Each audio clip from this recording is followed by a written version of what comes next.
Voilà, je viens de me demander jusqu'à quand duraient les cours. J'ai appris qu'il y avait vacances à partir de 20. Bon, mais je suis vraiment surpris. Je croyais qu'on avait encore 2 ou 3 semaines. Alors, oui. Alors, en fait, pas que. Je ne sais pas. Ah, écoutez, je vais m'informer, mais. Après les vacances. En tout cas, certainement pas le mercredi 25.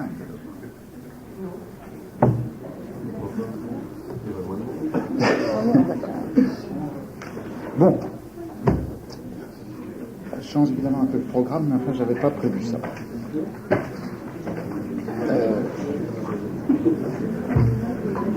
Donc, je crois que au XVIIIe siècle, c'était essentiellement le discours de l'histoire,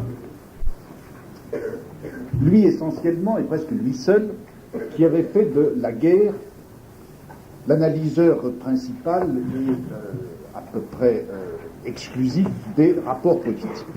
Le discours de l'histoire, donc, et non pas le discours du droit, et non pas le discours de la théorie politique avec leurs contrats, leurs sauvages, leurs hommes des prairies ou des forêts, leurs états de nature, la lutte de tous contre tous, etc. Ce n'est pas ça, c'est le discours de l'histoire. Bon. Alors, je voudrais maintenant montrer comment, et d'une façon un peu paradoxale, c'est à partir de la Révolution que cet élément de la guerre, constitutif même de l'intelligibilité historique au XVIIIe siècle, cet élément de la guerre va être, sinon éliminé du discours de l'histoire, du moins réduit, délimité, colonisé, implanté, réparti, civilisé, si vous voulez, et jusqu'à un certain point apaisé. C'est qu'après tout, l'histoire telle que l'avait raconté Boulainvilliers ou Guanancé, peu importe, cette histoire avait fait, après tout, surgir le grand péril que nous soyons pris dans une guerre indéfinie, le grand péril que tous nos rapports, quels qu'ils soient toujours de l'ordre de la domination. Et c'est ce danger de la guerre indéfinie comme fond de l'histoire et du rapport de domination comme élément principiel de la politique, eh bien c'est ce danger, ce double danger, qui va être dans le discours historique du XIXe siècle, réduit, réparti en dangers régionaux, en épisodes transitoires, retranscrit en crise et en violence, mais plus encore, je crois, plus essentiellement, ce danger, il va être promis à une sorte d'apaisement final, non pas au sens de cet équilibre bon et vrai qu'avaient recherché les historiens du XVIIIe siècle, mais apaisement final au sens de réconciliation. Ce retournement du problème de la guerre dans le discours de l'histoire, je ne crois pas que ce soit l'effet de la transplantation ou en quelque sorte du contrôle pris par une philosophie dialectique sur l'histoire. Je crois qu'il y a eu quelque chose comme une dialectisation interne, une autodialectisation du discours historique, autodialectisation qui correspond bien entendu à son embourgeoisement. Et le problème serait de savoir comment, à partir de ce déplacement, sinon de cette déchéance du rôle de l'histoire dans le discours historique, eh bien, du rôle de la guerre dans le discours historique, comment ce rapport de guerre, ainsi maîtrisé à l'intérieur du discours historique, va réapparaître, mais avec un rôle négatif, en quelque sorte extérieur, un rôle non plus constitutif de l'histoire, mais un rôle protecteur et conservateur de la société. La guerre non plus comme condition d'existence de la société et des rapports politiques, mais condition de survie de cette société dans ses rapports politiques, va apparaître à ce moment-là l'idée d'une guerre interne comme défense de la société contre les dangers qui naissent dans son propre corps et de son propre corps. C'est, si vous voulez, le grand renversement de l'historique au biologique, du constituant au médical dans la pensée de la guerre sociale. Bon. Alors, aujourd'hui, essayez de décrire ce mouvement d'autodialectisation et par conséquent d'embourgeoisement de l'histoire, du discours historique. J'avais essayé de vous montrer la dernière fois comment et pourquoi, dans le champ historico-politique qui avait été constitué au XVIIIe siècle, eh bien, c'était la bourgeoisie dont la position était finalement la plus difficile. C'était elle qui avait le plus de mal à se servir du discours de l'histoire comme arme dans le combat politique. J'avais essayé de vous montrer pourquoi, et je voudrais vous montrer maintenant comment le déblocage est venu. Le déblocage est venu du moment, non pas du tout où la bourgeoisie s'est en quelque sorte donnée ou reconnue une histoire, mais à partir de quelque chose de bien particulier qui a été la réélaboration, non pas politique, non pas historique, mais politique, la réélaboration de cette fameuse notion de nation dont l'aristocratie avait fait le sujet et l'objet de l'histoire au XVIIIe siècle. C'est de ce côté-là, je crois, c'est-à-dire de la réélaboration politique de la nation, de l'idée de nation, que une transformation s'est faite qui a rendu possible un nouveau type de discours historique. Et je prendrai comme, sinon exactement point de départ, du moins comme exemple de cette transformation, eh bien, évidemment, le fameux texte de Sieyès sur le tiers-État. Texte, vous savez, qui pose les trois questions. Qu'est-ce que le tiers-État? Tout. Qu'a-t-il été jusqu'à présent dans l'ordre politique? Rien. Que demande-t-il à être? Quelque chose. Texte à la fois fameux et usé, mais qui, je crois, quand on le regarde d'un peu près, porte un certain nombre de significations, enfin de transformations essentielles. Bon. À propos de la nation, vous savez qu'en gros, je reviens sur les choses dites pour les résumer, la thèse de la monarchie absolue, c'était que la nation n'existait pas, ou que du moins si elle existait, elle ne pouvait exister que dans la mesure où elle trouvait sa condition de possibilité et son unité substantielle dans la personne du roi. Il y a nation, non pas parce qu'il y a un groupe, une foule, une multiplicité d'individus qui habiteraient sur une terre, qui auraient la même langue, les mêmes coutumes, les mêmes lois, ce n'est pas ça ce qui fait la nation. Ce qui fait la nation, c'est parce qu'il y a des individus qui, les uns à côté des autres, ne sont rien que des individus, ne forment même pas un ensemble, mais qui ont tous, chacun individuellement, un certain rapport à la fois juridique et physique avec la personne réelle, vivante, la personne corporelle du roi. C'est le corps du roi, dans son rapport physico-juridique avec chacun de ses sujets, qui fait le corps de la nation. Un juriste de la fin du XVIIe siècle disait « Chaque particulier ne représente qu'un seul individu envers le roi.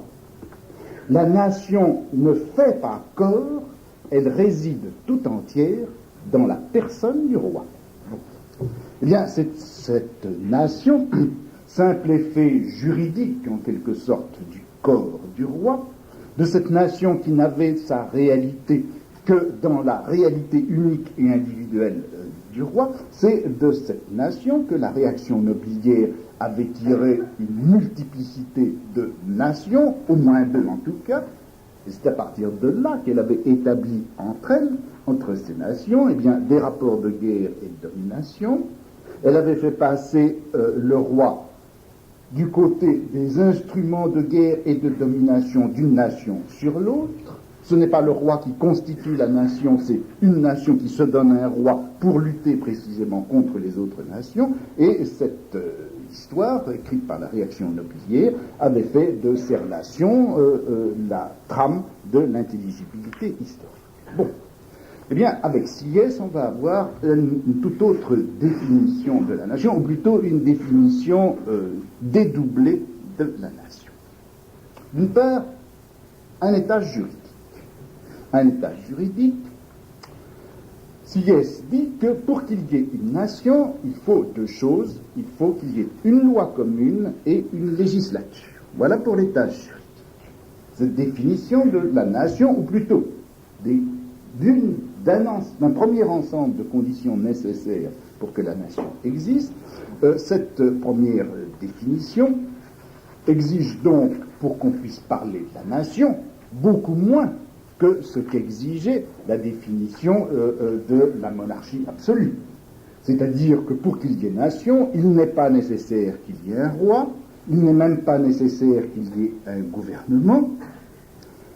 Avant même la formation de tout gouvernement, avant la naissance du souverain, avant la délégation de pouvoir, eh bien, la nation existe pourvu qu'elle se soit donnée une loi commune, et qu'elle se soit donnée une loi commune par une instance qu'elle a qualifiée pour donner les lois, et qui est précisément la législature.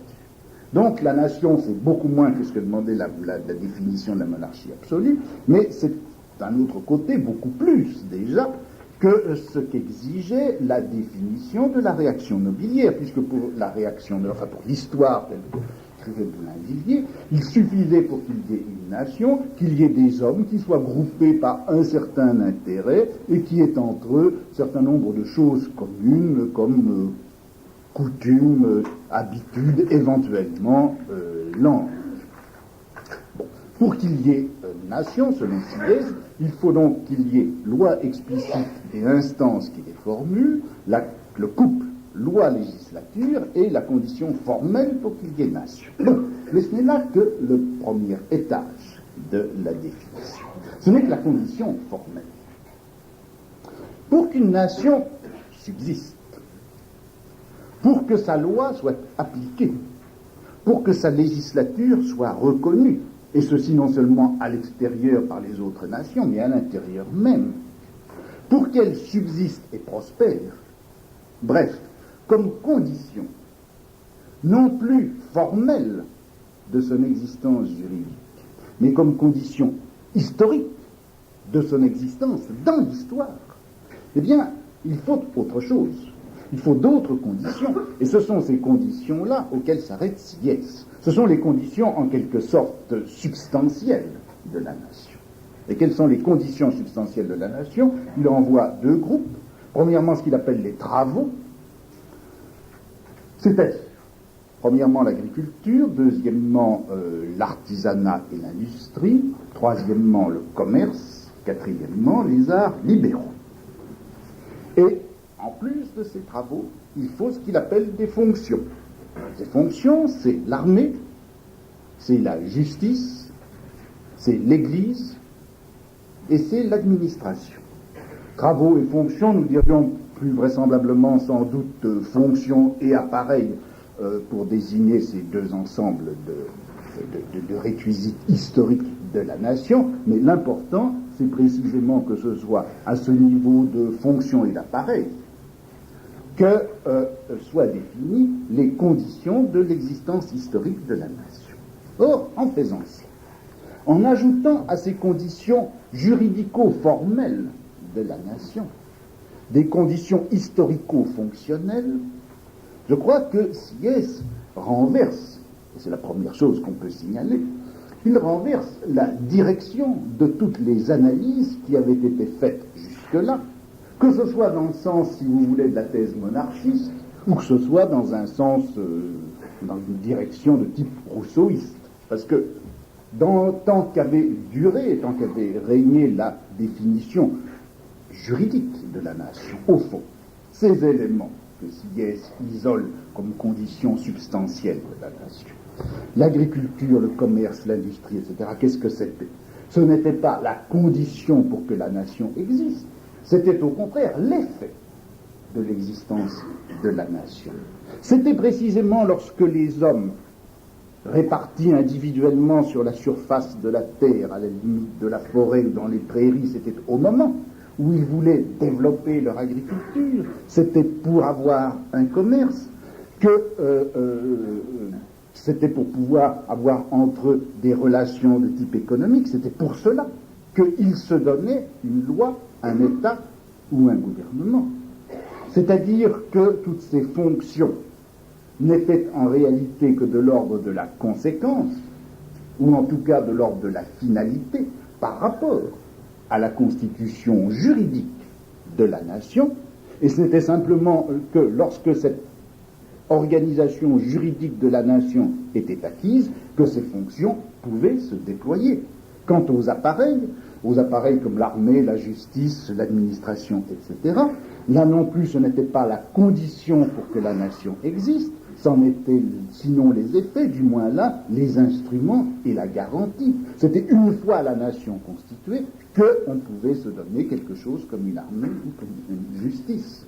Or, vous voyez que Sieyès renverse l'analyse, fait passer ses travaux et ses fonctions, ou ses fonctions et ses appareils, il les fait passer avant la nation, avant, sinon historiquement, du moins dans l'ordre des conditions d'existence. Une nation ne peut exister comme nation, elle ne peut entrer et subsister dans l'histoire que si elle est capable de commerce, d'agriculture, d'artisanat, que si elle a des individus qui sont susceptibles de former une armée, former une magistrature, former une église, former une administration.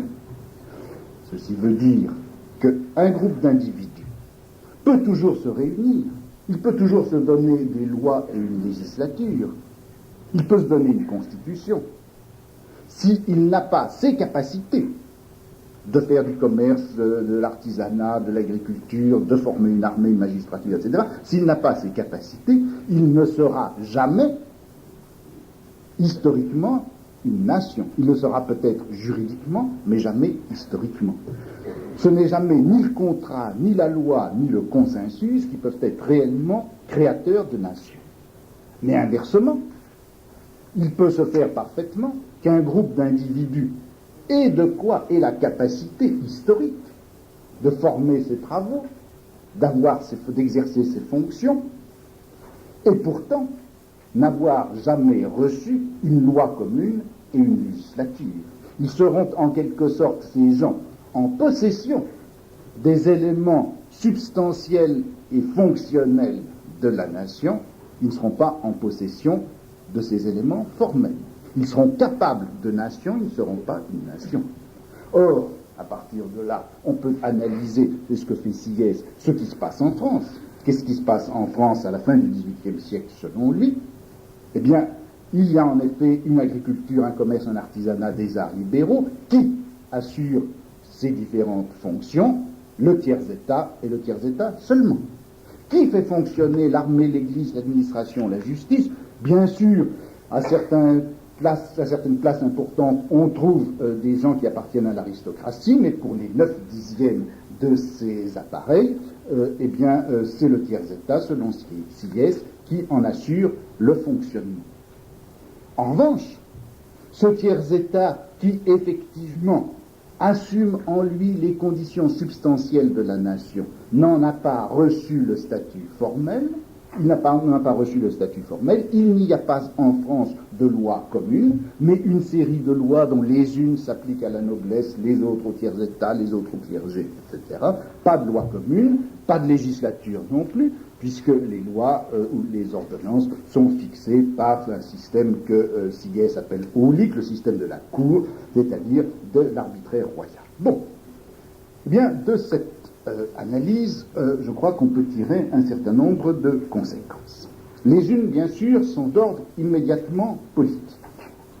Sont immédiatement politiques, sont ceci, c'est que, on le voit, la France n'est pas une nation, puisqu'il lui manque les conditions formelles, juridiques de la nation, loi commune et législature, il n'y en a pas, donc la France n'est pas une nation.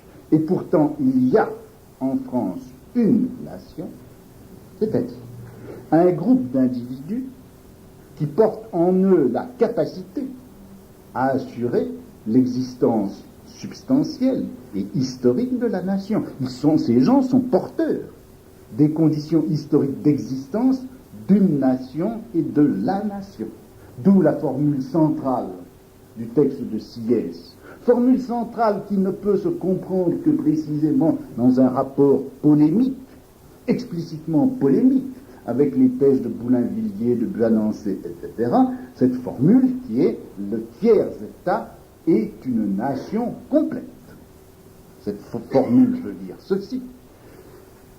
Ce concept de nation que l'aristocratie avait voulu réserver à un groupe d'individus n'ayant pour eux que quelque chose comme des coutumes et un statut commun, ce terme de nation n'est pas suffisant pour couvrir ce qu'est la réalité historique de la nation, mais d'un autre côté, l'ensemble étatique constitué par le royaume de France n'est pas réellement une nation dans la mesure où il ne recouvre pas exactement les fonctions historiques qui sont nécessaires et suffisantes pour constituer une nation. Où va-t-on trouver par conséquent le noyau historique d'une nation qui sera la nation dans le tiers-État et dans le tiers-État seulement? À lui seul, le tiers-État est condition historique de l'existence d'une nation, mais d'une nation dont vous voyez qu'elle devrait en droit coïncider avec l'État. Le tiers-État est une nation complète, ce qui constitue la nation est en lui, ou encore, si on veut traduire ces mêmes propositions autrement, tout ce qui est national est nôtre, dit le tiers-État, tout ce qui est nôtre est nation. Bon. Eh bien, cette formulation politique, dont Sieyès n'est pas ni l'inventeur ni le seul formulateur, cette formulation politique, elle va bien sûr être la matrice de tout un discours politique qui, vous le savez bien, n'est pas encore épuisé maintenant. La matrice de ce discours politique présente, je crois, deux caractères. Premièrement, un certain rapport nouveau de la particularité à l'universalité. Un certain rapport qui est exactement l'inverse de celui qui avait caractérisé le discours de la réaction nobiliaire. Au fond, la réaction nobiliaire faisait quoi? Elle extrayait du corps social constitué par le roi et ses sujets, elle extrayait de cette unité monarchique un certain droit singulier, scellé par le sang, affirmé dans la victoire, et qui était le droit singulier des nobles. Et elle prétendait, quelle que soit la constitution du corps social qui l'entourait, elle prétendait garder pour la noblesse l'absolu privilège et le singulier privilège de ses droits. Donc extraire de la totalité du corps social ce droit particulier et le faire fonctionner dans sa singularité. Ici, il va s'agir de toute autre chose. Il va s'agir de dire au contraire, nous ne sommes qu'une nation, c'est ce que va dire le tiers-État, mais nous ne sommes qu'une nation parmi d'autres individus, mais cette nation que nous constituons, elle est la seule à pouvoir constituer effectivement la nation. Nous ne sommes peut-être pas à nous seuls la totalité du corps social, mais nous sommes capables de porter la fonction totalisatrice de l'État. Nous sommes susceptibles d'universalité étatique. Et alors, deuxième caractère de ce discours, c'est qu'on va, vous le voyez, avoir une inversion de l'axe temporel de la revendication. Désormais, ce n'est pas au nom d'un droit passé, établi soit par un consensus, soit par une victoire, soit par une invasion, etc. Ce n'est pas sur un droit passé que va s'articuler la revendication. La revendication va pouvoir s'articuler sur une virtualité, sur un avenir qui est imminent, qui est déjà présent dans le présent, puisqu'il s'agit d'une certaine fonction d'universalité étatique déjà assurée par une nation dans le corps social et qui, au nom de cela, demande que son statut de nation unique soit effectivement reconnu dans la forme juridique de l'État.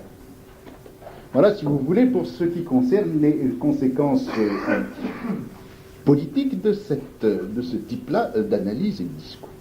On va avoir des conséquences théoriques aussi, et qui sont celles-ci.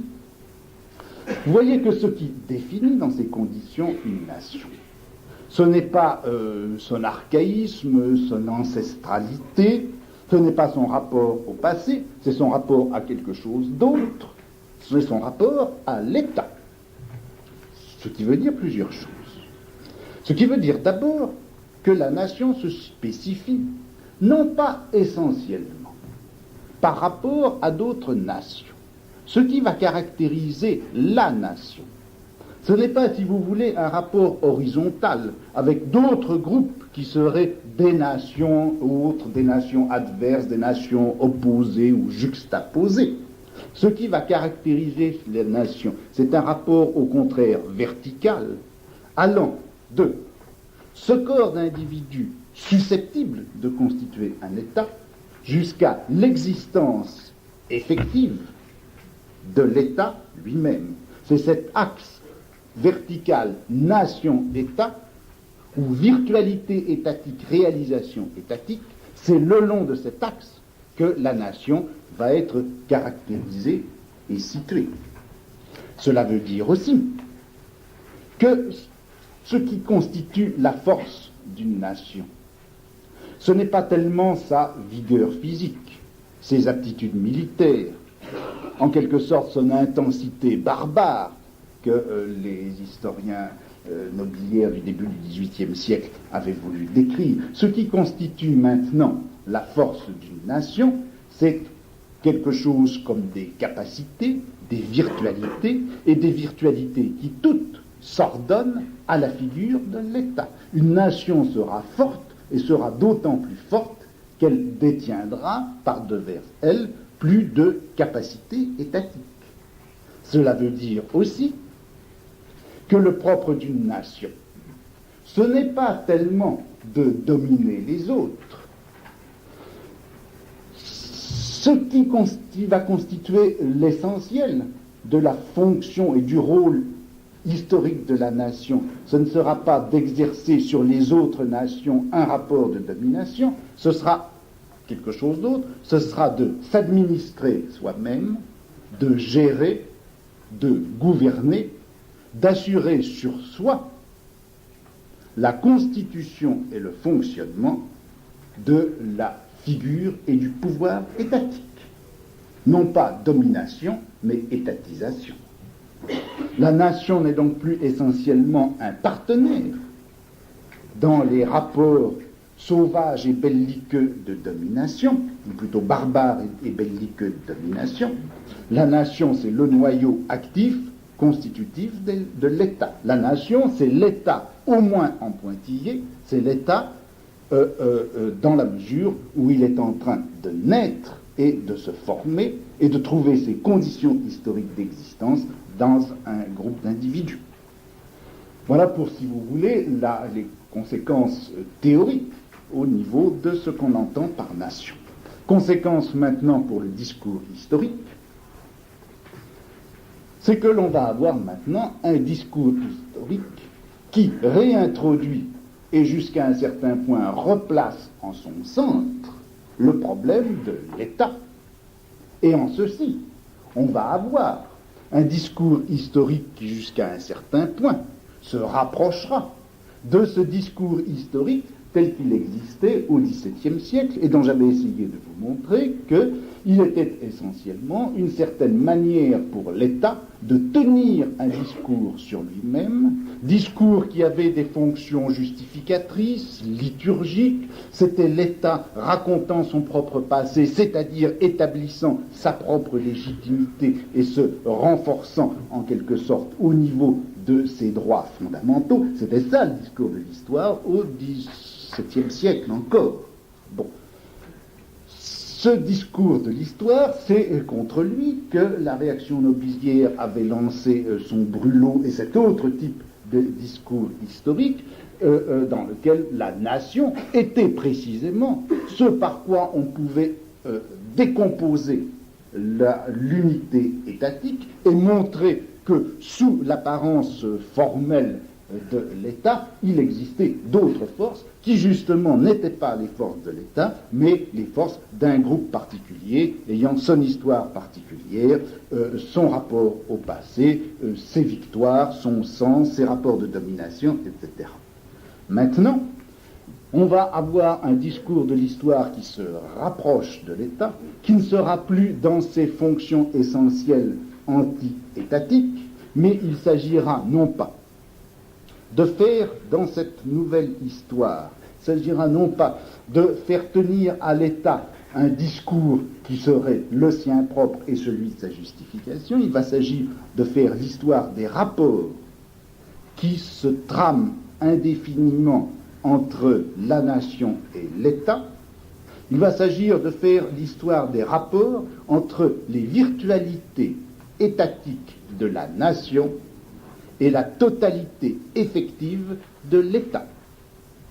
Ce qui permet d'écrire une histoire qui, bien sûr, ne sera pas prise dans le cercle de la révolution et de la reconstitution, du retour révolutionnant à l'ordre primitif des choses, comme c'était le cas au XVIIIe siècle, mais on va avoir maintenant, on pourra avoir, une histoire de type rectiligne, où le moment décisif sera le passage du virtuel au réel, sera le passage de la totalité nationale à l'universalité de l'État, une histoire par conséquent qui sera polarisée à la fois vers le présent et vers l'État, une histoire qui culmine vers cette imminence de l'État, de la figure totale, complète et pleine de l'État dans le présent. Et ceci va permettre aussi, deuxième chose, d'écrire une histoire où le rapport des forces qui sont mises en jeu ne sera pas un rapport de type guerrier, mais un rapport de type entièrement civil, si vous voulez. Bien sûr, dans l'analyse de Boulainvilliers, l'affrontement des nations dans un même corps social, j'ai essayé de vous montrer comment il se faisait par l'intermédiaire d'institutions, par l'intermédiaire de l'économie, de l'éducation, de la langue, du savoir, etc. Mais cette utilisation des institutions civiles n'était là qu'à titre d'instrument pour une guerre qui restait fondamentalement une guerre. Ce n'était que les instruments d'une domination qui restait toujours une domination du type guerrier, du type de l'invasion, etc. On va maintenant, au contraire, avoir une histoire où la guerre pour la domination, va être remplacée par une lutte qui est en quelque sorte d'une autre substance. Non pas un affrontement armé, mais un effort, une rivalité, une tension vers l'universalité de l'État. C'est l'État et l'universalité de l'État qui vont être à la fois l'enjeu et le champ de bataille de la lutte. Lutte par conséquent qui, dans la mesure même où elle n'aura pas pour fin et pour expression la domination, mais où elle aura pour objet et espace l'État, cette lutte va être essentiellement civile. Elle va se dérouler essentiellement à travers et en direction de l'économie, de l'institution, des institutions, de la production, de l'administration. On va avoir une lutte civile par rapport à laquelle la lutte militaire, la lutte sanglante, ne peut être qu'un moment exceptionnel ou une crise ou un épisode. La guerre civile, loin d'être le fond même de tous les affrontements et les luttes, la guerre civile ne sera en fait qu'un épisode, une phase de crise par rapport à une lutte qu'il va falloir maintenant considérer en termes non de guerre, non de domination, en termes non militaires, mais en termes civils. Et je crois que c'est là où se pose l'une des questions fondamentales de l'histoire et de la politique, non seulement du XIXe siècle, mais du XXe encore. Comment est-ce que l'on peut comprendre une lutte en termes proprement civils? Est-ce que ce qu'on appelle la lutte économique, la lutte politique, la lutte pour l'État, est-ce que ceci peut être effectivement analysé dans des termes non guerriers, dans des termes proprement économico-politiques, ou est-ce qu'il faut retrouver derrière ça quelque chose qui serait justement ce fond indéfini de la guerre, ce fond indéfini de la guerre et de la domination que les historiens du XVIIIe siècle avaient essayé de repérer. En tout cas, à partir du XIXe siècle, et à partir de cette redéfinition de la notion de nation, on va avoir une histoire qui va chercher, à l'encontre de ce qui se faisait au XVIIIe siècle, l'espèce de fond civil de la lutte dans l'espace de l'État, fond civil de la lutte qui doit se substituer au fond guerrier, au fond militaire, guerrier sanglant de la guerre que les historiens du XVIIIe siècle avaient repéré.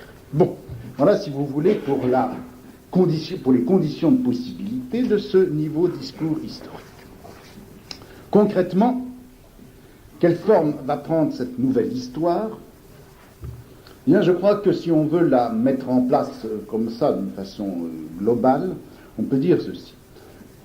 On peut dire que cette nouvelle histoire va se caractériser par le jeu, par l'ajustement de deux grilles d'intelligibilité qui se juxtaposent, s'entrecroisent jusqu'à un certain point et se corrigent l'une l'autre.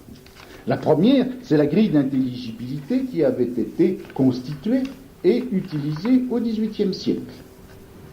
C'est-à-dire que dans l'histoire, telle qu'on va l'avoir écrite par Guizot, Augustin Thierry, Thiers, etc., cette histoire, on va bien se donner au départ, Michelet aussi, on va bien se donner au départ un rapport de force, un rapport de lutte, et ceci dans la forme même qu'on lui reconnaissait déjà au XVIIIe siècle.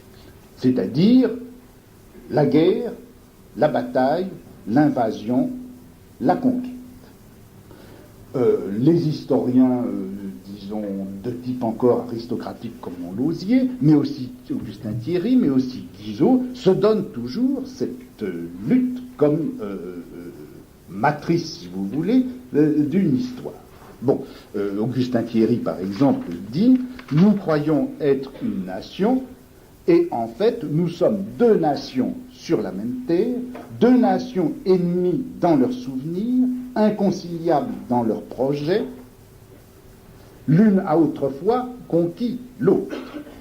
Et bien sûr, certains des maîtres sont passés du côté des vaincus, mais le reste, c'est-à-dire ceux qui sont restés les maîtres, le reste, aussi étranger à nos affections et à nos mœurs que s'il était venu d'hier parmi nous, aussi sourd à nos paroles de liberté et de paix que si notre langage leur était inconnu comme le langage de nos aïeux l'était au sien, le reste suit sa route sans s'occuper de la nôtre. Et Guizot dit aussi, depuis plus de 13 siècles, la France contenait deux peuples, un peuple vainqueur et un peuple vaincu.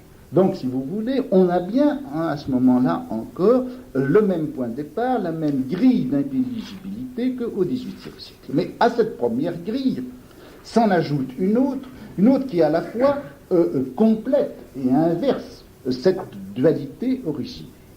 C'est une grille qui, au lieu de fonctionner à partir d'un point d'origine qui serait la première guerre, la première invasion, la première dualité nationale, fonctionne au contraire régressivement à partir du présent. Cette seconde grille, c'est celle qui a précisément été rendue possible par la réélaboration de l'idée de nation. Au fond, dans cette autre grille, le moment fondamental, ce n'est plus l'origine, le point de départ de l'intelligibilité, ce n'est pas l'élément archaïque, c'est au contraire le présent.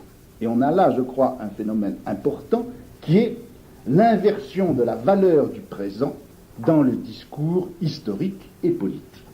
Au fond, dans l'histoire et dans le champ historico-politique du XVIIIe siècle, le présent, c'était toujours le moment négatif. C'était toujours le moment négatif, c'était celui du creux, du calme apparent, de l'oubli. C'était le présent, c'était le moment où, à travers tout un tas de déplacements, de trahisons, de modifications, de rapports de force, l'état primitif de guerre avait été comme brouillé et se trouvait méconnaissable. Non seulement méconnaissable, mais profondément oublié par ceux-là même qui auraient eu profit pourtant à l'utiliser. L'ignorance des nobles, leur distraction, leur paresse, leur avidité, tout cela avait fait qu'ils avaient oublié le rapport de force fondamental qui définissait leur relation avec les autres habitants de leur terre, et de plus, le discours des clercs, des juristes, des administrateurs, du pouvoir royal avait recouvert ce rapport de force initial. De sorte que le présent, c'était, pour l'histoire du XVIIIe siècle, toujours le moment du profond oubli, D'où la nécessité de sortir du présent par un réveil violent, par un réveil soudain, par un réveil qui devait passer d'abord et avant tout par la grande réactivation du moment primitif dans l'ordre du savoir. Réveil de la conscience, à partir de ce point d'oubli extrême qu'était le présent. Or, au contraire, maintenant, dans la nouvelle grille d'intelligibilité de l'histoire, à partir du moment où l'histoire est polarisée par le rapport nation-État, virtualité-actualité, totalité fonctionnelle de la nation et universalité réelle de l'État. À partir de ce moment-là, vous voyez bien que le présent va être au contraire le moment le plus plein, le moment de la plus grande intensité, celui où se fait, le moment solennel où se fait l'entrée de l'universel dans le réel. Ce point de contact de l'universel et dans le réel, dans un présent qui vient de se passer ou qui va se passer, dans l'imminence du présent, c'est cela qui va lui donner à la fois sa valeur, son intensité, et qui va le constituer comme principe d'intelligibilité. Le présent, ce n'est plus le moment de l'oubli, c'est au contraire le moment où va éclater la vérité, celui où l'obscur, où le virtuel va se révéler en plein jour. Ce qui fait que le présent devient à la fois révélateur et analyseur du passé. Eh bien, je crois que l'histoire, telle qu'on la voit fonctionner au XIXe siècle, au moins la première moitié du XIXe siècle, cette histoire utilise les deux grilles d'intelligibilité. Celle qui se déploie à partir de la guerre initiale et qui va traverser tous les processus historiques, qui les anime dans tout leur développement, et puis une autre grille d'intelligibilité qui va remonter de l'actualité du présent, de la réalisation totalisatrice de l'État vers le passé qui en reconstitue la genèse. Elles vont toujours à la rencontre l'une de l'autre, elles se superposent plus ou moins, elles s'entrecroisent partiellement à leurs confins. On a au fond une histoire qui est écrite, d'un côté en forme de domination avec comme arrière-fond la guerre, et d'un autre côté en forme de totalisation avec, du côté du présent, dans l'imminence en tout cas de ce qui s'est passé ou de ce qui va se passer, l'émergence de l'État. Une histoire donc qui s'écrit à la fois en termes de commencement déchiré et en termes d'achèvement totalisateur. Et je crois que ce qui définit l'utilité, l'utilisabilité politique du discours historique, c'est la manière au fond dont on fait jouer l'une par rapport à l'autre ces grilles, la manière dont on va privilégier l'une ou l'autre. En gros, le privilège accordé à la première grille d'intelligibilité, celle du commencement déchiré, va donner une histoire qu'on dira, si vous voulez, réactionnaire, aristocratique, droitière. Et le privilège accordé à la seconde, au moment présent de l'universalité, ça va donner une histoire qui sera une histoire de type libéral ou bourgeoise. Mais en fait, ni l'une ni l'autre de ces deux histoires, ni l'une ni l'autre, chacune avec sa position tactique propre, ne pourra se dispenser d'utiliser d'une manière ou d'une autre les deux grilles. Je voudrais pour cela vous donner deux exemples. L'un emprunté à une histoire typiquement droitière, typiquement aristocratique, qui jusqu'à un certain point a l'air dans la ligne directe de celle du XVIIIe, mais qui en fait la déplace considérablement et fait malgré tout fonctionner la grille d'intelligibilité qui se déploie à partir du présent. Et puis un autre exemple, ce sera l'exemple inverse, c'est-à-dire chez un historien considéré comme libéral ou bourgeois, montrer le jeu de ces deux grilles, et même justement de cette grille de l'intelligibilité à partir de la guerre, qui n'est pourtant pas pour lui absolument privilégiée. Bon, premier exemple, donc, une histoire de type droitière, une histoire apparemment dans la ligne de la réaction nobiliaire du XVIIIe siècle, c'est celle qui a été écrite au début du XVIIIe siècle par Montlosier. Bon, dans une histoire comme celle-là, on trouve bien au départ un privilège des rapports de domination. C'est bien toujours ce rapport de la dualité nationale, ce rapport de domination caractéristique des dualités nationales que l'on va retrouver tout au long de l'histoire, et le livre de Montlosier, les livres de Montlosier sont parsemés d'invectives du genre suivant qu'il adresse aux tiers États: race d'affranchis, race d'esclaves, peuple tributaire, licence vous fut octroyée d'être libre, mais non pas à nous d'être nobles. Pour nous, tout est de droit. Pour vous, tout est de grâce. Nous ne sommes pas de votre communauté. Nous sommes un tout par nous-mêmes.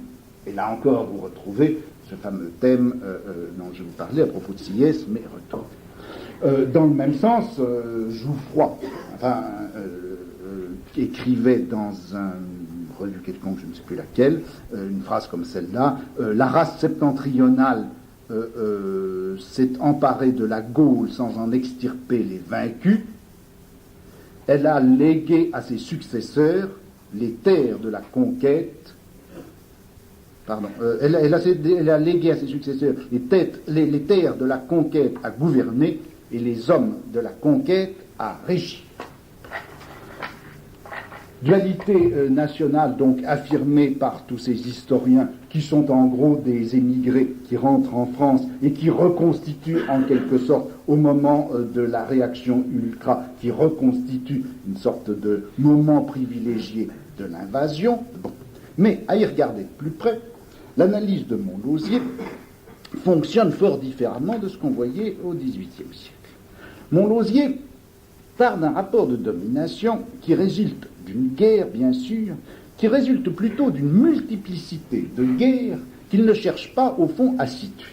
Et Montlosier dit l'essentiel, c'est pas tellement ce qui s'est passé au moment de l'invasion des Francs. C'est pas ce qui s'est passé parce qu'en fait, les rapports de domination, ils existaient bien avant et ils sont bien plus multiples que cela.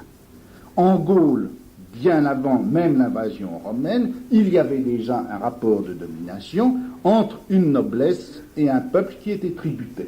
C'était là le résultat d'une guerre ancienne.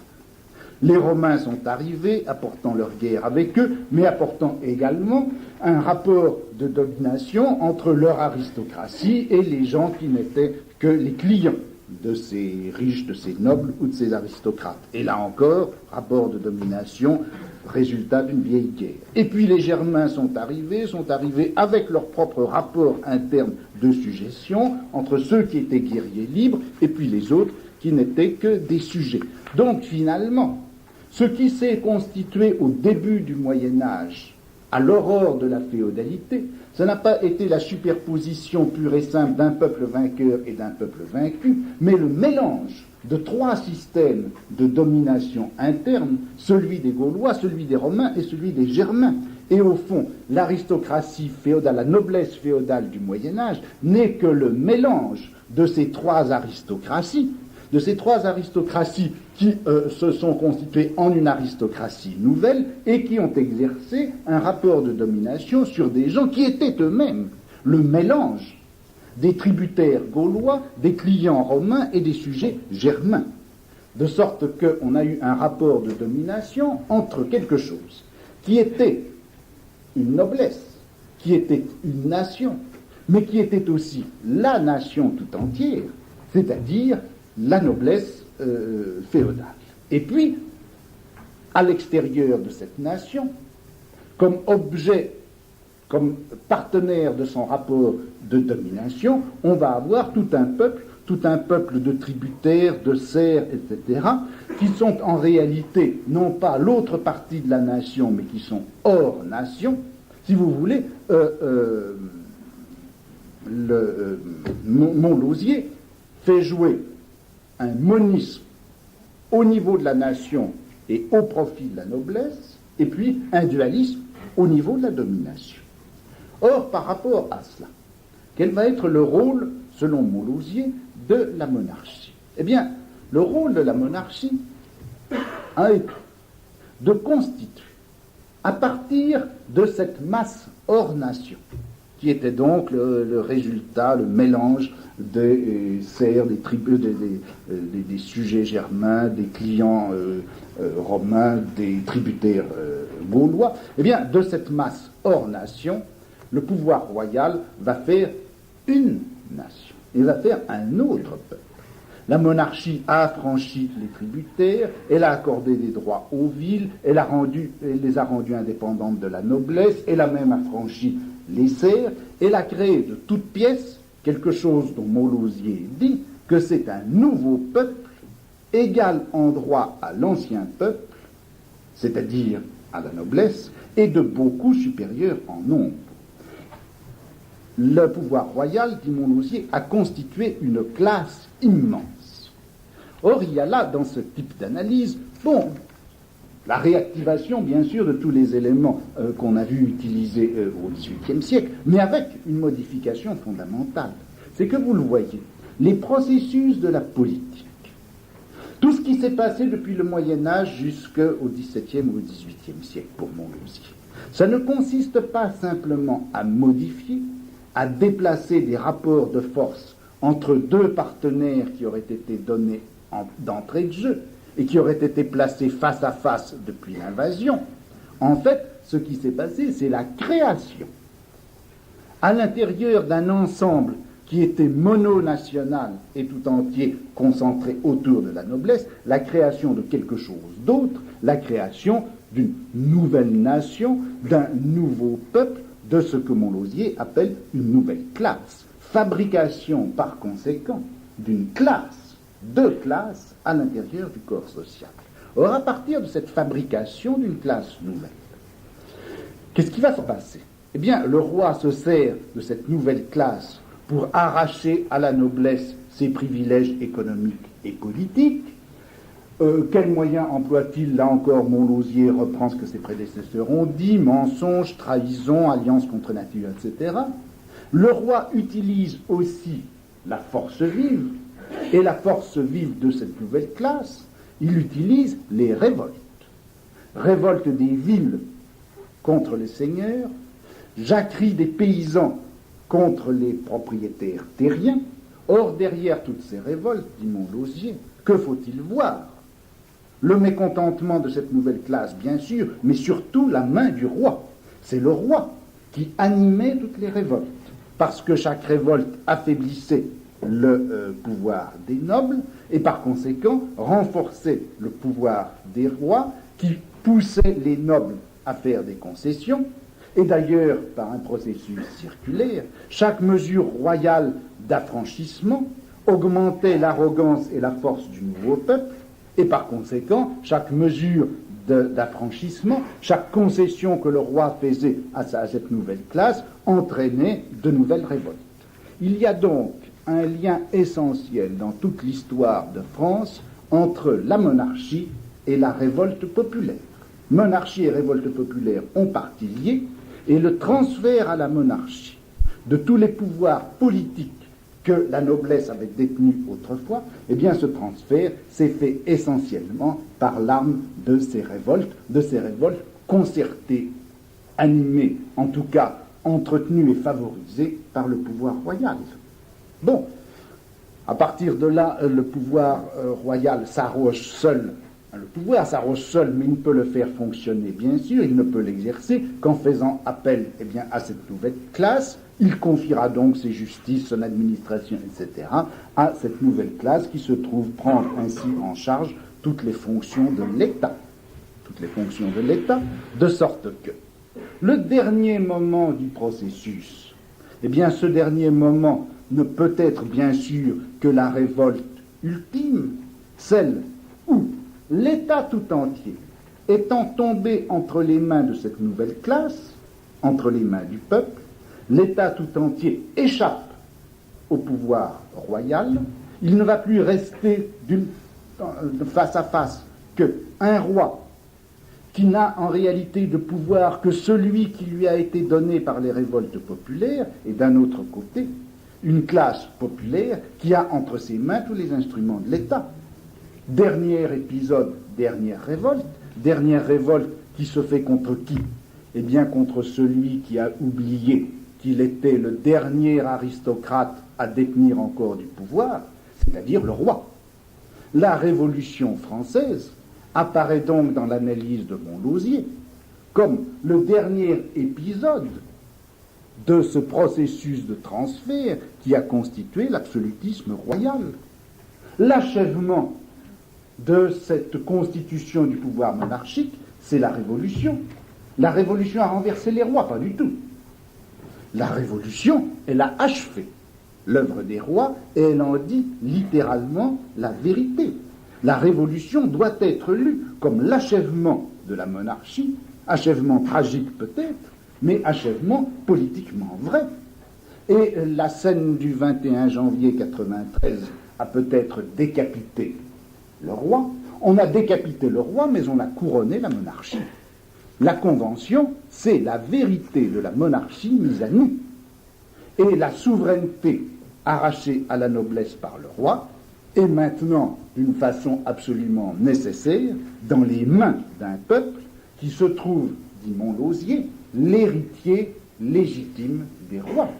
Montlosier aristocrate, Montlosier émigré, Montlosier farouche adversaire de la moindre tentative de libéralisation sous la Restauration, peut écrire ceci: le peuple souverain, qu'on ne le blâme pas avec trop d'amertume, il ne fait que consommer l'œuvre des souverains, ses prédécesseurs, le peuple est donc l'héritier et l'héritier légitime des rois, ne fait que consommer l'œuvre des souverains, ses prédécesseurs, il a suivi de point en point la route qui lui était tracée par les rois, par les parlements, par les hommes de loi et par les savants.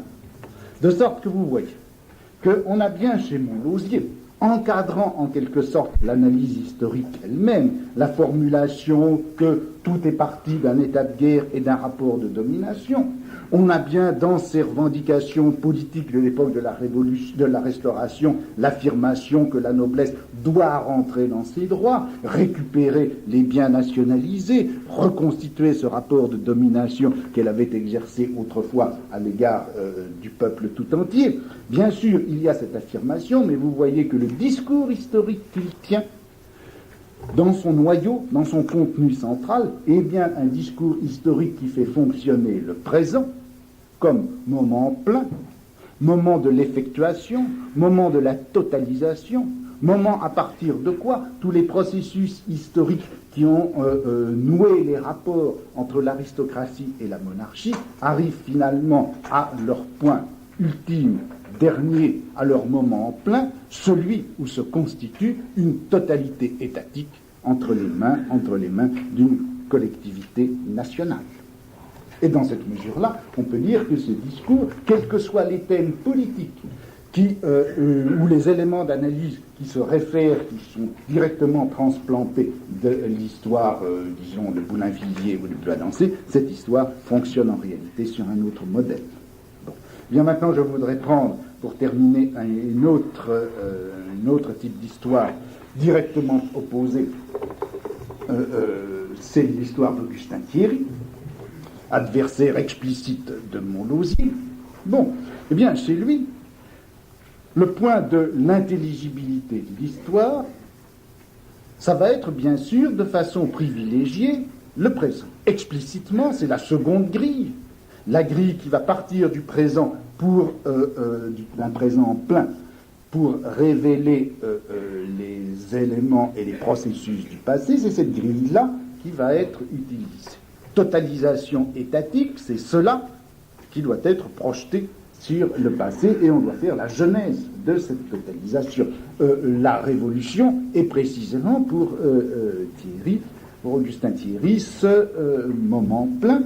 D'une part, la Révolution, dit-il, eh bien, c'est bien sûr le moment de la réconciliation. Il place cette réconciliation, cette constitution d'une totalité étatique dans la fameuse scène où Bailly, vous savez, accueillant les représentants du les représentants de la noblesse et du clergé dans le local même où se trouvaient ceux du tiers-état, a répondu: voilà la famille réunie. Donc, partons de ce présent, le moment actuel, c'est celui de la totalisation nationale dans la forme de l'État, mais il n'en reste pas moins que cette totalisation n'a pu se faire que dans le processus violent de la Révolution, et ce moment plein de la réconciliation,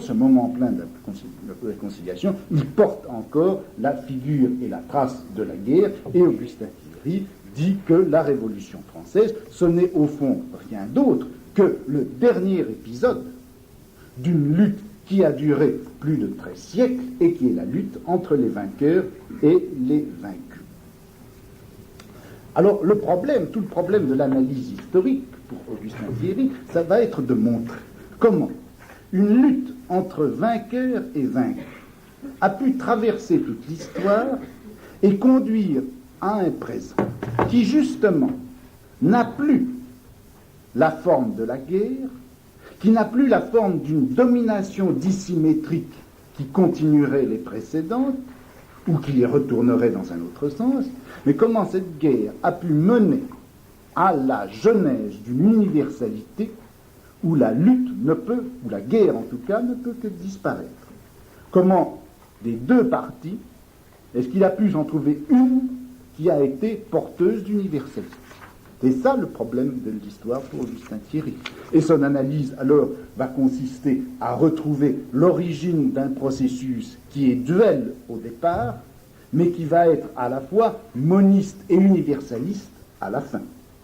Bon, alors ce qui fait l'essentiel de l'affrontement pour Augustin Thierry, c'est justement que ce qui s'est passé, bien sûr, trouve son point d'origine dans quelque chose comme une invasion, mais s'il y a eu lutte et affrontement tout au long du Moyen-Âge et jusqu'au moment actuel, ce n'est pas au fond parce que des vainqueurs et des vaincus se sont affrontés à travers des institutions, ce sont en réalité deux types économico-juridiques de sociétés qui se sont constitués et qui sont entrés en rivalité l'une avec l'autre pour l'administration et la prise en charge de l'État. On a eu très tôt, avant même la constitution de la société médiévale, une société rurale, organisée en gros à la suite de la conquête et selon une forme qui va être très tôt celle de la féodalité. Et puis en face de cela, une société urbaine qui, elle, avait un modèle romain et un modèle gaulois. Et au fond, l'affrontement, c'est bien en un sens le résultat de l'invasion et de la conquête.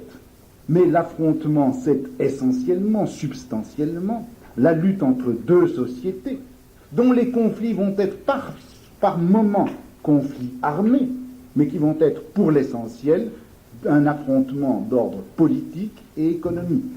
Guerre peut-être, mais guerre du droit et des libertés d'un côté contre la dette et la richesse de l'autre. Et ce sont c'est cet affrontement entre deux types de sociétés pour la constitution d'un État, c'est cela qui va être le moteur fondamental de l'histoire.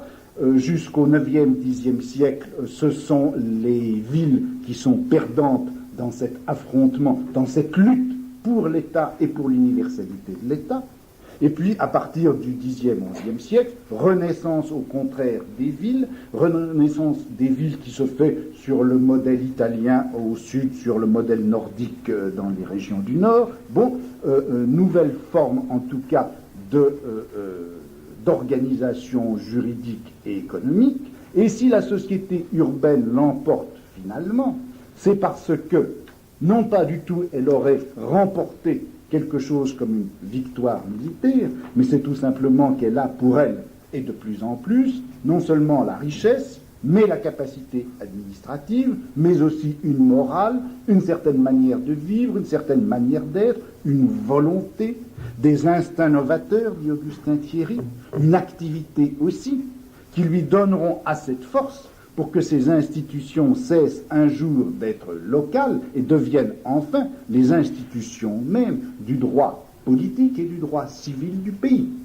Universalisation par conséquent à partir non pas d'un rapport de domination qui serait devenu entièrement en sa faveur, mais universalisation par le fait que toutes les fonctions constitutives de l'État naissent entre ses mains, ou passent en tout cas entre ses mains. Et de cette force, qui est la force de l'État, et qui n'est plus la force de la guerre, de cette force qui est celle de l'État, eh bien la bourgeoisie ne fera pas un usage guerrier, ou elle ne fera un usage guerrier que lorsque vraiment elle y sera contrainte. Et deux grands épisodes, deux grandes phases dans cette histoire de la bourgeoisie et du tiers-État. D'abord, lorsque le tiers-État sent qu'il a entre les mains toutes les forces de l'État, ce qu'il va proposer, eh bien, c'est une sorte de pacte social à la noblesse et au clergé. Et c'est ainsi que se constitue à la fois la théorie et les institutions des trois ordres, mais unité factice qui ne correspond véritablement pas à la réalité du rapport des forces, ni à la volonté de la partie adverse, parce qu'en fait, le tiers-État a déjà tout l'État en main, et la partie adverse, c'est-à-dire la noblesse, ne veut même pas reconnaître un droit quelconque au tiers-État. C'est à ce moment-là que commence au XVIIIe siècle un nouveau processus, qui va être un processus plus violent d'affrontement, et la Révolution, ça sera précisément le dernier épisode de guerre violente, réactivant bien sûr les anciens conflits, mais n'étant en quelque sorte que l'instrument militaire d'un conflit et d'une lutte qui ne sont pas de l'ordre guerrier, qui sont essentiellement de l'ordre civil, qui ont pour objet et pour espace l'État, et la disparition du système des trois ordres, les secousses violentes de la Révolution, tout ceci ne constitue au fond qu'une seule chose, c'est le moment où le tiers-État, devenu nation, est devenu la nation par absorption de toutes les fonctions étatiques, va effectivement prendre en charge à lui tout seul la nation et l'État. Constituer à lui tout seul la nation et prendre en charge l'État, c'est-à-dire assurer les fonctions d'universalité qui font disparaître par là même et la dualité ancienne et tous les rapports de domination qui avaient pu fonctionner jusque-là. La bourgeoisie devient, enfin le tiers-État devient donc le peuple, il devient donc l'État, il a la puissance de l'universel, et le moment présent, celui où écrit Augustin Thierry, c'est précisément le moment de cette disparition des dualités, disparition des nations, disparition des classes aussi, immense évolution d'Augustin Thierry, qui a fait disparaître du sol où nous vivons toutes les illégalités violentes et légitimes. Nous sommes au moment où ont disparu le maître et l'esclave, le vainqueur et le vaincu, le seigneur et le serf, et nous devons montrer maintenant comment à leur place est né un même peuple, une loi égale pour tous, une nation libre et souveraine. Eh bien, vous voyez qu'avec des analyses comme celle-là, d'une part, on a bien sûr l'évacuation, ou en tout cas la délimitation stricte de la fonction de la guerre comme analyseur des processus historico-politiques.